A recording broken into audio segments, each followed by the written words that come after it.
Houston, Texas, fresh off the stage of the Forever Yours stage play. Kodak, before we get into the episode, do you have anything you want to say? First off, I want to say thank the Most High for having us here once again. No doubt.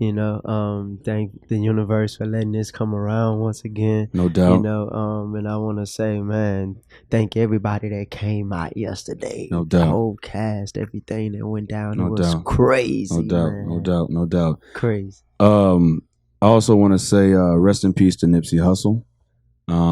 Your affluence, your career, your independency, your artistry, and your legend lives forever.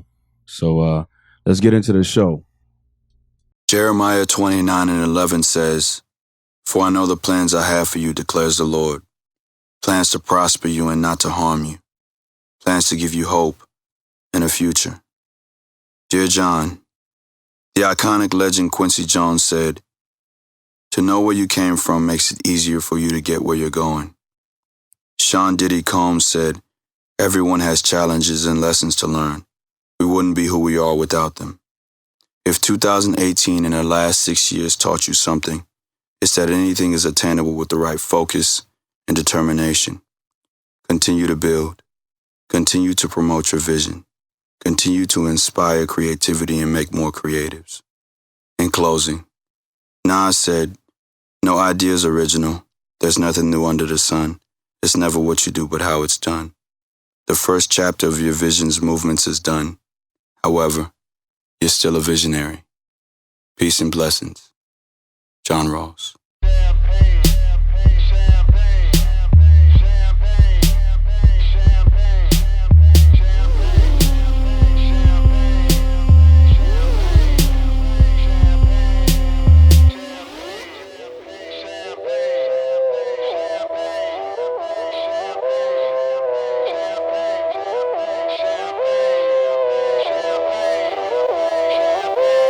Yo, it feel like 95, Sachi on my body, Biggie, Jigga, Puffy, all that ballin' is a hobby, and I'm wildin'. Houston, Texas, we're back. Welcome back to episode 9 of the What's Next podcast, a production of Still Visionary Inc. My name is John Ross Dike, and before we get into the convo, Kodak, I want to go ahead and introduce our social media handles so we don't disrupt the flow of the conversation later on. You can follow me on Instagram and on Twitter at John Ross Dike and still_visionary. Connect with me on LinkedIn. Subscribe to my YouTube channel and like my fan page, Still Visionary Inc. Kodak. Most definitely. And you can follow me on Instagram at Spit Kodak. Spelled just like it is. No, nothing in between. You can most definitely email me if you're trying to book a show. Most definitely get at me at j.Kaskin, Kaskin 17 at gmail.com. And I am on Facebook for anybody that's looking for me on there. Joshua Kodak Kaskin. My fan page. I have a personal page. It really don't matter. Just holler at me. I reach out. No doubt. This is where you know what? I want to get all the formalities out the way, man. It's customary fashion at Still Visionary Inc. that every episode we present this black SVI t-shirt to a feature. This is an exclusive, man. Only the people that come on this podcast get that shirt. So outside of myself, nobody else will wear that shirt but the artists and the creatives that I bring on the podcast. And I just want to make that a thing for the podcast so that I know exactly who was on the podcast and how to celebrate them and appreciate them and thank them over and over again for coming on my platform and showcasing who they are and what they do. I want to say I appreciate you, bro. This is real. This is real. No doubt, man. I most definitely love t-shirts. You know what I mean? Yeah. I see you got your t-shirt. Yes, of course. That's the only way to do it, man. You got to brand, you got to market, and the best way to do that is through most clothes. So I see that. I like that, man. Kodak, I want to start here. Yes, sir. I want to say, first of all, congratulations on being the host for the stage play that we did yesterday. Today is April the 14th, 2019, and we have 261 days left in the 2019 year. But congratulations, man. And my first question to you is, how does it feel to be off the stage? Man, honestly, to be off the stage and everybody, the compliments and the love, you know, Mm-hmm. from the audience members, from the cast members, the Mm-hmm. team, you know, Mm-hmm. if it's an honor, brother. Yeah. I must tell you that, like, that's Yeah. my first time ever hosting a play ever in my life. And fam, you did a great job. You did a great job. You know, you did a great job. A great. You know, I love because I have hosted before for my Masonic family during our annual galas, right? And it was an opportunity that was bestowed to me from my worshipful master. He just said, "Hey, I think you should do it." And you know, you never know what that spawns into, but just getting that opportunity to just get up there and you know, without any formal training or Yeah. not even an itinerary to know what you're gonna say, you just get up there and just freestyle it and do what you do. That was the thing, though, because getting up there, you know, talking to the crowd, the theater crowd, you know, it's a tough crowd, Yeah, man. it is, man. Especially if it's not the play, they not trying to hear what you're talking about. Yeah. And then, you know, they'll get real silent and listen to me, and I'm like, man, they think I'm a comedian. Yeah. I don't got no jokes, you know. Yeah, Like yeah. I'm really just up here trying to, you know, keep y'all attention. But hey, Yeah. you know, man, they got interactive. Yeah. I got to get into the crowd, Yeah. talk to them. They laughed at all my jokes. When I asked them questions, they was very responsive. Yeah. You know, and you know, but God, it's amazing because doing my shows on Mondays at the local seat, it opened up a lot of opportunity to host. Mhm. And then it's a lot of teaching too. Yeah. You know, experience is the best teacher. Yeah. Go out there, do it, you're gonna learn it better. Yeah. So when getting to the stage play Mhm. and you know, you going out at a certain time, Mhm. be quiet behind stage, you know, Yeah. type of things, Yeah. and then you go out there and you gotta have something to say. Yeah. You don't know what you're gonna say, and Yeah. but you know, the universe not gonna put you in situations that you're not ready for. Yeah. You know, most definitely that you Yeah. can't overcome. You're not gonna see an obstacle that you can't Yeah. overcome. You No know? doubt. No doubt. Most definitely, and that was an obstacle, bro. I'm Yeah. not gonna lie Yeah. to you, Yeah. but it was fun. I think Queen was that there. the I guess the most amazing part about your performance last night from behind the curtain was the simple fact that I had been in the show before and I saw the first host and I've also worked with you in this project in the light of acting before and saw you in that light. But I think it was a great thing to see you do it without a lot of swears. You know what I'm saying? And nothing against the first host. She swore a lot. And that was the thing that we all across the board on the cast said that people didn't like was that we had to swear a little bit in the play. And there was a lot of swearing going on in the whole thing. So, you know, when you get that older church crowd that comes to the thing, that's one thing they go, if you cursing like that, they just can't stand it. So I want to commend you for doing your thing without having to curse and you know, swear and be derogatory with it. You know what I'm saying? That's a huge thing to do because a lot of times the curse words kind of fuel laughter. And when you do it without it, you have to be pristine. You have to just be able to Intelligent. yeah, you know, with all the things that they've said about curse words and you know, a man or a woman curses because they don't have the right thing to say to or be able to articulate their point. I noticed that about your performance last night. You didn't cuss at all. You know what I'm saying? And I want to say, man, that, you know, appreciate that, man, because, you know, it entices people to want to come back. You know what I'm saying? And so I just want to commend you on that, man. But yeah, man, let's get into it, man. How are you, man? How you doing? I'm doing amazing, and on cursing, I do want to say that was beaten to me, bro. You know, I'm not gonna say I don't curse, but at the same time, bro, like, hey, you can remember things and it'll put you back in that situation. When it's like, don't curse around mama, don't curse around granny, you're going to get that butt whoop. You know, you're going to remember that. You know, you remember them feelings, and them feelings come back when you touch that stage. And as you see kids in the audience, you feel like that. You know what I mean? If you have maturity. And, you know, that's not against to say anyone don't have maturity. But in that light, I felt that that's where that came from for me. Yeah. But other than that, bro, I've been doing amazing. Yeah. You know, working not only on hosting, not only on poetry, not only on just my art, just trying to get life right itself. You know, learning how to meditate, learning Yeah. how to do the right thing for other people, even when they don't deserve the right thing. Yeah. But let me not use that word, because everybody deserves the right thing. Yeah. Even when they don't do the right thing to you. Yeah. Yeah. That's big. So that's what I've been working Yeah. on, most definitely. That's a big thing. So you say spit Kodak. Where do you get the name Kodak from? I get the name Kodak. So it's a funny thing.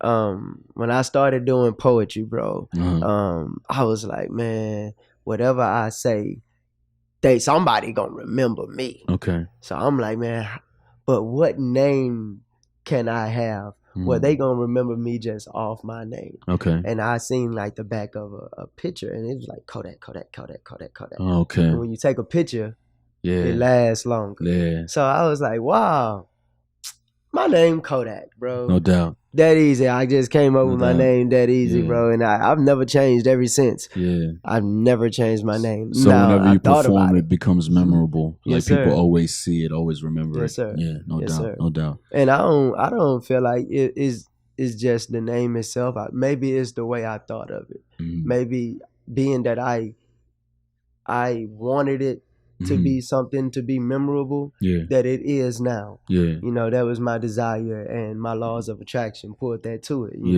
Most definitely. I use it and I move forward with it. I put work into it, purpose and work at the same time, Houston, Texas, it's just a beautiful day outside, man. We've been working so hard with the play. I woke up this morning and the sun was shining like it is. It's kind of illuminating. So there was no need to put any lights up, because we got the God-given sun shining in. Shit. It's kind of radiant around this room. Man, talk about these art pieces, because you know what? I'm not going to lie, man. I want to be transparent. And I know you weren't expecting this, but no, this is our second go around with this episode. And because I'm having a baby in July, I needed to start, recording these in bunches to be able to be consistent and drop them every Tuesday at 6 p.m. Central Standard Time, right? And so we recorded previously, but we didn't get the glory and the beauty of the sun radiating in. We didn't get all the artistry up. So talk about that, man. So and bring us into who Spit Kodak is. Most definitely. So I'll give you the story, bro. It started when I was in middle school. Okay. When I failed off the football team. Okay. Trying to do art. Well, now, what middle school is this? What middle school is middle school. This was Hoffman Middle School in Acres Home, Texas. Okay, so you're from Acres Home. I'm from Acres Home, okay, yes, sir. Okay. I was in middle school. I failed off football, doing art. Yeah. Well, not doing art, to be honest with you. Yeah. I wasn't doing my work in class, long story short. Yeah. And I thought coach was gonna be cool with me, but that wasn't so. He sent me back like, you got to get your work done, bro. Yeah. And I wanted to play, man. So I went in there and I'm like, hey man, whatever I got to do. At this point, teacher really didn't want to work with me. Like, man, I tried. I come in here, you joke all the time, you play in my class. Y'all spread out paper and shared chips, and you know how they was, But I took him for a joke, but when he did give me an opportunity, I took that seriously. And what I did was I took the piece that he told me to put an effort into, and I did that. And it won finalists in the rodeo that year. Yeah. And it was crazy. Yeah. And I never thought that I'd be doing art at all. Moving forward, I went to high school and I was taught how to do it with color pencils. That first piece I did in watercolor in middle school that won finalists in the rodeo. In high school, I'm learning how to do it with a color pencil. And then, honestly, I just dropped it, bro. Yeah. I stopped doing art visually on a canvas. I started doing poetry. Yeah. I started doing poetry around 17 years old. Yeah. And I found that after trying to write a hip hop song. Yeah. I'm gonna be honest with you, bro. I'm in the shower, bro, and I'm rapping to myself. Oh, this go hard right here. Yeah. This go hard. Yeah. I get out the shower. I go put it down on a piece of paper. It sound good. And, you know, I don't know if you ever wrote a rap song before. I've written a few. But if you ain't got the beat already, it's in your head. Yeah. You know how it is in your head. And you like, and it really don't, it ain't going to sound like that when you lay it on the track. but it sound hot in your head, you know?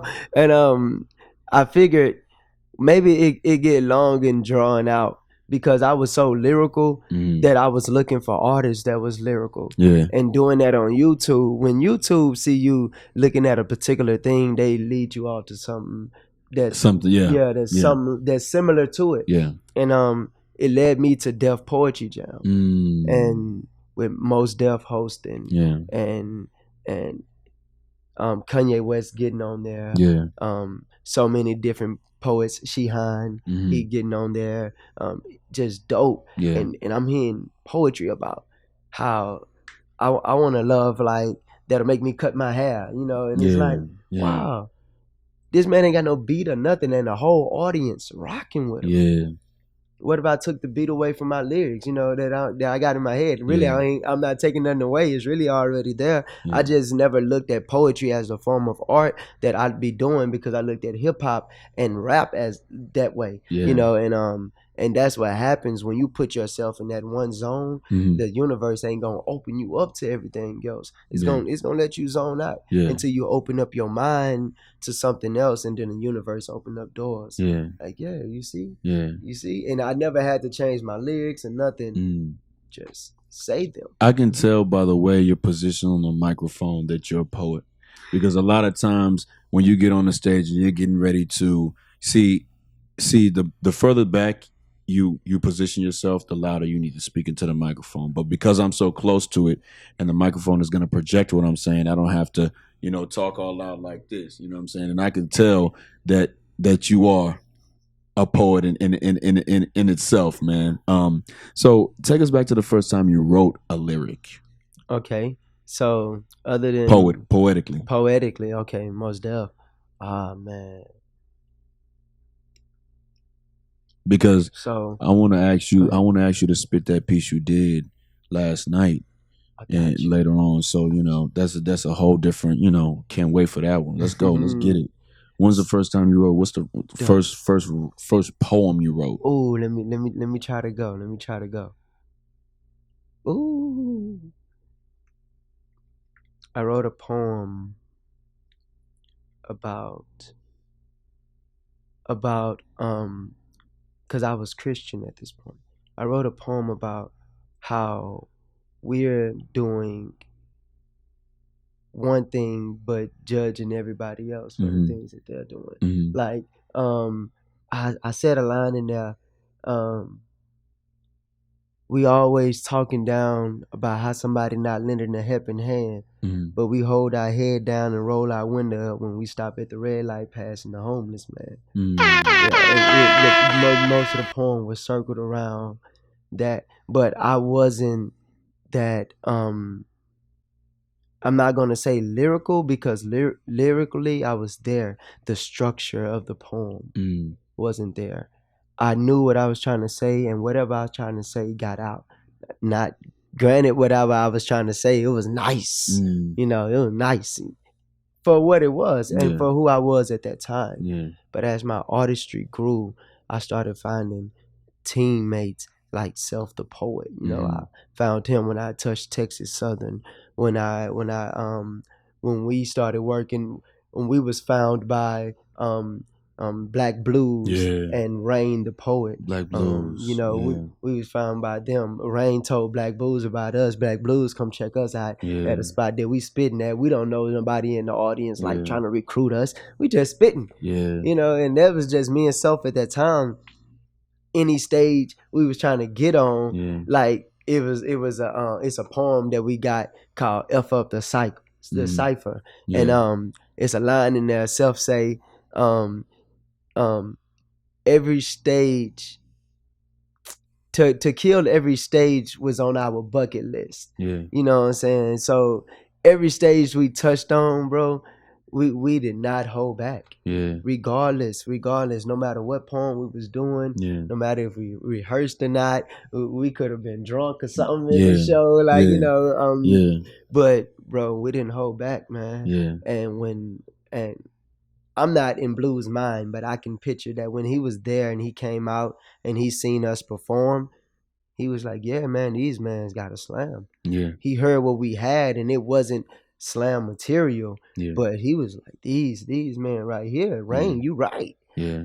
These boys right here the ones. So man, they took us in, they let us stay at their crib. Yeah. They showed us about the structure of poetry. Yeah. They took us out of town. They spent their money on us, their time on us, and now I'm a poet. Yeah.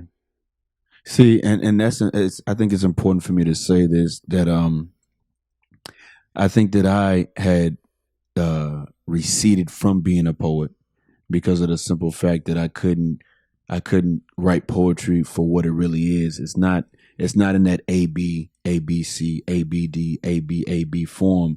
It's really exactly what you feel at that moment. You're putting it down on paper and it has no structure. And when you go to perform it, then you put that style on it like that. So I remember one time Black Blues, Jala, we all went to this poetry spot and we were all performing, because that's exactly how I met Black Blues. Jala, Black Blues, all of them, we all poets, right? And so Black Blues was like, you need to get out of that, out of that rhymes is juvenile. But I didn't understand how to do that, because all I've ever written poem like that, if it doesn't sound like that in my head, then I don't feel like I've written a poem like that. Like, I don't feel like I've written a poem at all. So it always has to be that AB, and it's not necessarily like roses are red, violets are blue type. It might be, I might say gentrification, and then I might use another word that has shun at the end of it, but it's gonna be in that format, right? So,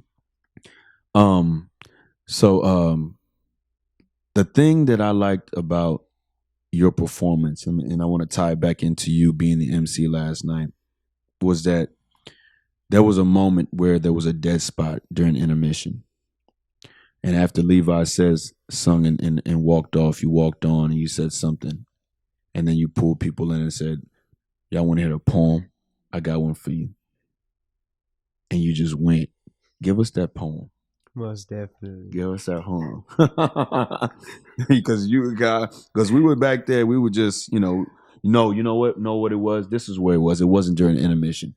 It was right after the fight scene in the play. See, now, you see, and this is why we had to do it again, because I wanted to pull from energy from that from last night to be able to bring it and transfer it into the podcast. It was right before scene 14, and I remember you were on stage, and it got me right. It got me right focused, because we had just scene 11 was a slap. Scene 12, Mama came in, and you said something about your mama in that poem. Give it to us, man. Give us that poem, man. I said, you better be in this house before them streetlights come on. Her words pierce like these sirens. I'm laying here, watching my life flash like the lights before my eyes. Not sure if I did wrong, or my mama just didn't raise me right. Before the officer could ask for my information, I could hear mama saying, boy, obedience is better than sacrifice. And some mothers say, please don't do it again. But my mama said, do it again if you want to. And some others say, if you guys don't sit down, I'm going to turn the car around. But my mama would promise a butt whooping, pull the car over. Waiting for her to come around to my door was like waiting for the officer to approach the window. Her hand already on the belt. Buckles sound like clanking cuffs, itching to clean to color wrist. She snatched me out the car like, boy, this gonna hurt me way more than it hurts you. Yeah. Respect your elders, never talk back. I'm gonna beat the black off of you, because if I don't, somebody else will. Boy, I brought you into this world and I'll take you out looking like your damn daddy. Now I admit, I didn't always make the best decisions. But I will live to make my mama proud. Now question, do whipping save lives? Are black mothers mean? Or are they severely traumatized, still taxed by the same slave stimulation strained upon them for 400 years. Slave mothers would publicly punish their children, attempting to prevent a harsher punishment from overseers. And my mama, boy, my mama must have had post-traumatic slave disorder, or didn't know Willie Lynch lessons were still in place, where cops were taught to remain affirmative, find you a common nigga, pull him over. Him being colored is reason enough to strip him of his whites. He doesn't deserve our privilege. Make him believe sacrifice was better than obedience, then hang him with it. After you teach him the ropes, kill him young, or he'll grow up to rule you. That's basic self-defense, and we use street lights because they always shine on darkness. Always watch niggas get killed for commission. Always been the sirens of going home. You want to know what happens when the dogs don't make it from the street lights? They mama wasn't the only one that beat the black off them. They mama couldn't save him from an ass whooping. Might have brought him into this world, but we'll take him out just like we did his daddy mama.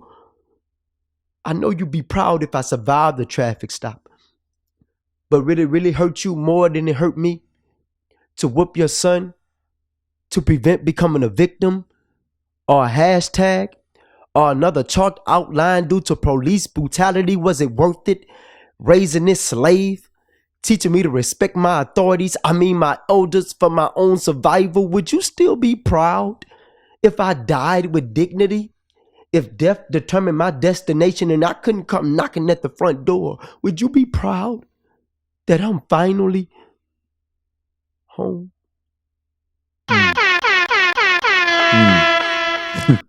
Round of applause for that, man. Round of applause for that, man. Kodak. How do you know when you've written something that's going to hit?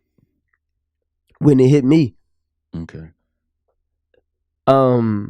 Most, I can't even say most, bro. I don't have anything that I've written that I haven't went through. Yeah.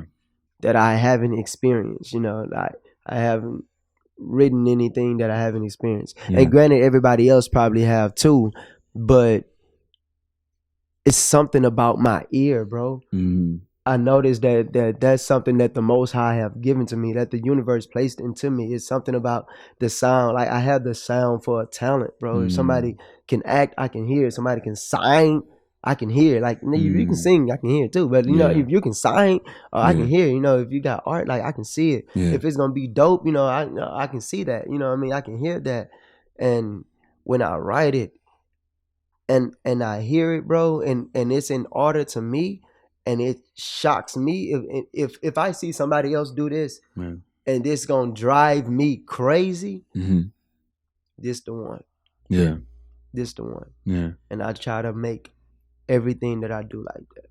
So let me ask you, have you ever forgotten any of your poems? I know it's kind of like silly to think that, because in knowing that I was gonna bring you on, especially since we had recorded this before and we're re-recording it, I thought to myself, well, if Kodak spit one, then I want to spit one too, right? And I'm just going through, because at the gala last year, I wrote a poem called Black Mild Grievances that we highlighted. We made it a whole production. So we had one of my frat brother's moms. She did a little skit, and I gave a part to one brother, gave a part to another brother, and I was like, all right, well, you'll read this part, and then I'll come back. So I'll come back.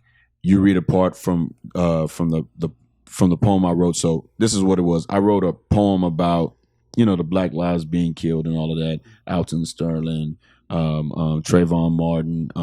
There was another kid too, but each one of my brothers was those guys, and they talked about those specific situations. Have you ever forgotten a piece when you needed one best? I mean, you started early off writing. Has it ever come to a point where you can remember any of your poems? It have never came to a point where I couldn't remember any of them. Mm-hmm.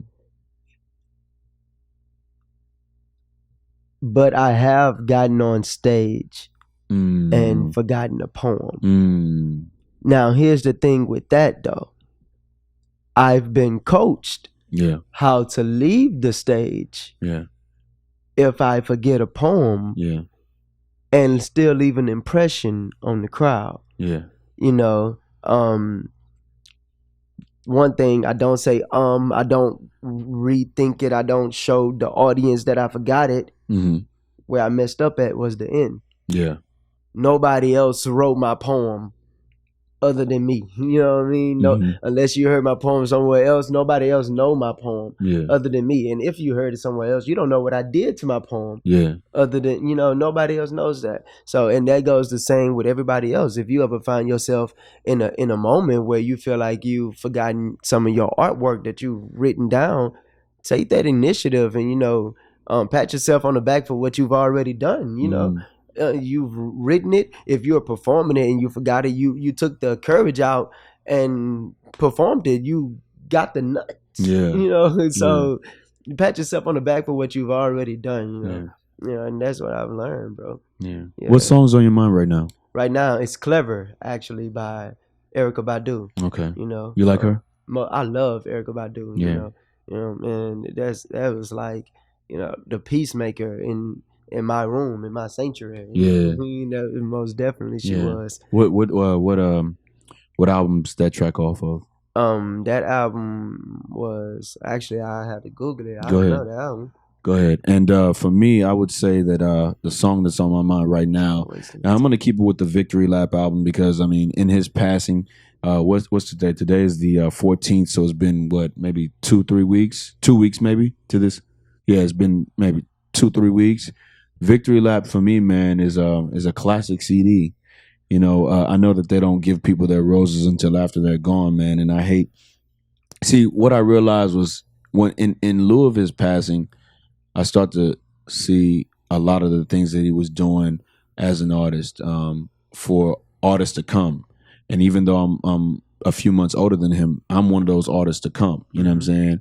And talking about independency, investing into yourself and stuff like that. So I started to look and see, I started to get mad at myself like, man, why didn't I pay this album enough attention before? And then I'm scrolling through my old podcast, and I posted this video on my IG sometime this week where I had highlighted in a song segment of the podcast his Grinding All My Life. And so that was off the same album that I'm going to get ready to give the songs that are on my mind from. And those songs are Hustle and Motivate, and I don't normally use this word on the podcast or frequently. I'm lying, but I do use it frequently, but I don't use it in public. But Young Nigga featuring Diddy. Those two tracks, Hustle and Motivate and Young Nigga.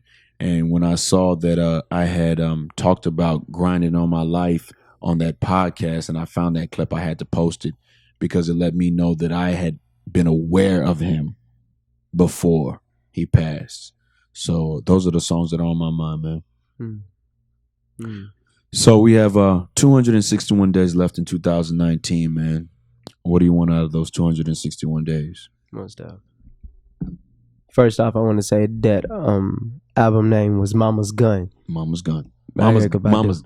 Okay, I got that album. I got that album. It's been a while since I heard it, but I got that album. Go ahead. So, but for 2019, most definitely be looking out to start doing your own canvases with some acrylic pourings. That's what you see on the wall. So what we do is we take the colors, we put some pouring medium into the acrylic paint, and it make it pourable. And so when you mix it on top of each other and you pour it on a canvas, you will watch art make itself. And what we want to start doing is taking it around to a couple of people, and whoever would want to try it, most definitely feel free to come out anytime you see us in your area. Most definitely for 2019, 2022 coming up. So be looking out for that, man. Most definitely. And also we got the Monday night show each and every Monday night at the local seat. Get Your Life Monday is hosted by yours truly and Self the Poet. Okay. You know what? I'm gonna ask you one question. The last question of the podcast, but before I do that, how is it working with Black Blues? Man, bro, it's like actually one of the most amazing things, bro. The man funny and he know how to get serious. And he know when to get serious. You know, he don't press your buttons. He can see a person and understand what's wrong with it. And know not to press a person buttons Yeah. off of that. Yeah. You know, so he's an amazing coach, man. Yeah. And so, bro, God, bro, it's really amazing because I can see some of the poems that I had, bro, and watch him actually vocalize how I should rearrange it. You know, not changing my words. Just say, hey, put this line above this one and hear how it sounds. Yeah. You know, not saying, oh, that sounds stupid. Yeah. No. Yeah. No. I see what you're trying to say. Yeah. Not say it this way. Yeah. You know, it's just he take his time out, man. Yeah. You know, and I'm one of them people that probably need a little time, bro, because I probably come out with about 2-3 poems a year, you know, and try to wreck the stage with them. Yeah. But the ones I've recently coming out with, man, he worked with me on them. Yeah. Him and Rain, most definitely. Yeah. So what we like to do on the podcast, man, is I like to bring creatives on, talk about their journeys, where they started, where they hope to go. And I like to pose this question to you, man. What's next for Spit Kodak? Most definitely. So what's next? It's having my own gallery, man. Yeah. I want people to be able to come in the building, have yourself a date night, or if you just want to come in and get away from the area. I want to do something for the world, man. Yeah. And I think that's something that we all need to do. We need to do something for others and then to manifest what we're doing.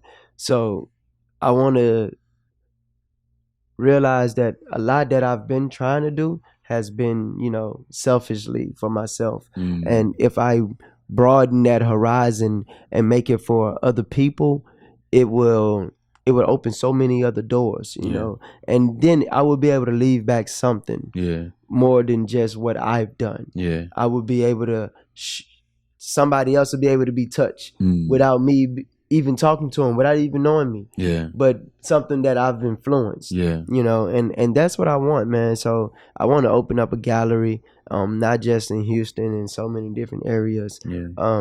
To get the youth first off Yeah. the streets, Yeah. off different corners, to keep their mind rolling, man. That's what we need. Because we find a lot of youth stagnant, and then they find themselves in traps, you know. Yeah. And then they find themselves like a rat trying to get out. Yeah. You know, and I'm not, you know, I'm not trying to call our youth the rats, you know what I mean? But most definitely it's like we crabs in a bucket. Yeah. We crabs in a bucket, you know what I mean? And we all trying to get out of the same place. Yeah. We all stomping on each other. And sometimes it's not even purposely, boss. Yeah. It's not even purposely. So if we had another area where we can broaden our horizon, it would change lives, boss. Yeah.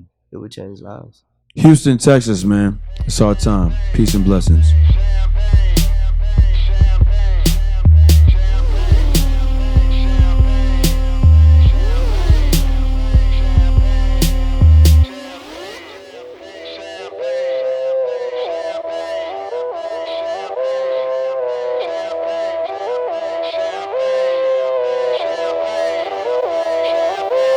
Yo, it feel like 95, Sachi on my body, Biggie, Jigger, Puffy, all that ballin' is a hobby. And I'm wildin' in my wallies, them valleys, no Pilates.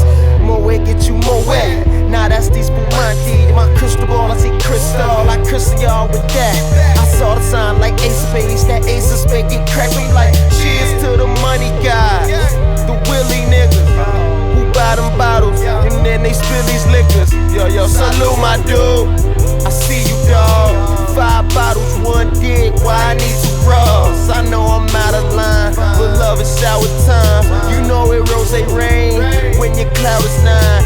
Get off that high ass hussy. This a private party. Been on my dick too long. Your breath on private party. You gon' be nice and naughty. These walls on priceless Audi. This the upper crust. Fuck is up. Over and done. Overdose. Guess we did it again. Sipping with no remorse. We gon'